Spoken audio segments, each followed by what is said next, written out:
ফিরে আসছেন নেইমার। সুখবর ব্রাজিলের জন্য, আগামী অক্টোবরে বিশ্বকাপ বাছাই পর্বে ব্রাজিলের ঐতিহ্যবাহী 10 নম্বর জার্সি পরে মাঠে নামবেন তিনি। তাই ব্রাজিল ভক্তরা এখন খুশি, কারণ ব্রাজিলের এই ঐতিহ্যবাহী জার্সিটি নেইমারের অনুপস্থিতিতে যে অসম্মানের শিকার হয়েছে, এখন তা আর হবে না। আগামী অক্টোবরে শক্তিশালী দল চিলির বিপক্ষে খেলবে ব্রাজিল। বিশ্বকাপ বাছাই পর্বে ব্রাজিলের অবস্থা এখন খুব ভালো নয়, আছে 6 নম্বরে। পৃথিবীর ইতিহাসে একমাত্র দল ব্রাজিল যারা সবগুলো বিশ্বকাপের আসরে খেলেছে। বাকি যত দল আছে, আর্জেন্টিনা, স্পেন, জার্মানি, যাদের কথাই বলুন না কেন, তারা সবাই একবার না একবার হলেও বাছাই পর্ব থেকে বাদ পড়ে মূল বিশ্বকাপ খেলার যোগ্যতা হারিয়েছিল। কিন্তু ব্রাজিলই একমাত্র দল যাদের কোনোদিন এমন কিছু দেখতে হয়নি। কিন্তু এবার শঙ্কা জেগেছে বিশ্বকাপ বাছাই পর্ব থেকে বাদ পড়ার। আর তাই এমন সময়ে দলের প্রাণভোমরা নেইমারের দলে ফেরার এমন ঘোষণা আশা জাগিয়েছে ব্রাজিল ভক্তদের মনে, কারণ নেইমার কি জিনিস সেটা সকলেই জানে। নেইমার এমন একজন খেলোয়াড় যিনি একাই পারেন একটা ম্যাচ জিতিয়ে নিয়ে আসতে। বর্তমানে ব্রাজিল দলে যারা আছেন তারা সবাই মিলে যত গোল করেছেন, নেইমার একাই করেছেন তার চেয়ে বেশি।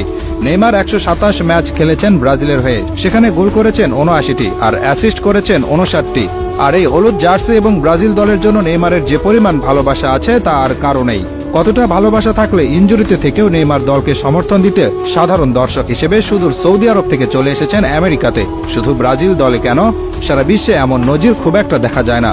2টি ম্যাচেই তিনি ছিলেন স্ট্যান্ডে, ব্রাজিলের গোলে উৎসাহ দিয়েছেন, উল্লাস করেছেন, এমনকি ছিলেন ড্রেসিং রুমেও। কোস্টারিকার সাথে প্রথম ম্যাচে ড্র করেছিল ব্রাজিল।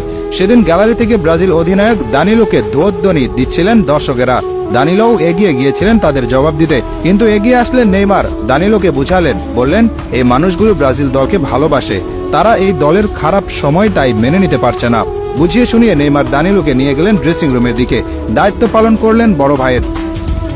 নেইমারের তুলনায় বর্তমান সময়ের ভিনিসিয়াস জুনিয়র আর রদ্রিগো গোজ আসলে কিছুই না। তারা নিজ ক্লাবে যত বড় তারকায় হয়ে যান না কেন, জাতীয় দলের নেইমার যে পারফর্ম করতেন তার সাথে আর কোনো কিছুর কোনো তুলনা হয় না। বিশ্বকাপে কোয়ার্টার ফাইনালে যেদিন নেইমার খেলেছিলেন সেদিন সবাই অবাক হয়ে দেখছিল নেইমার কি জিনিস। 2021 কোপা আমেরিকার ফাইনাল খেলেছিল ব্রাজিল আর্জেন্টিনা।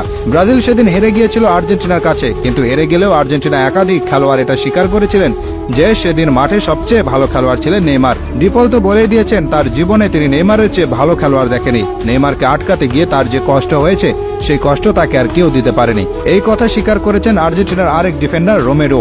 যখন আবার আশার বাণী শোনান যে আগামী অক্টোবরে সম্পূর্ণ ফিট হয়ে তিনি খেলবেন ব্রাজিল জাতীয় দলের হয়ে, তখন ব্রাজিল ভক্তরা আবার আশায় বুক বাঁধে। হতাশায় নিমজ্জিত থাকা এই দলকে আশা দেখান নেইমার। তিনি তো পারেন আশা দেখাতে। কি মনে করেন, নেইমার আসলে কি ঘুরে দাঁড়াতে পারবে ব্রাজিল?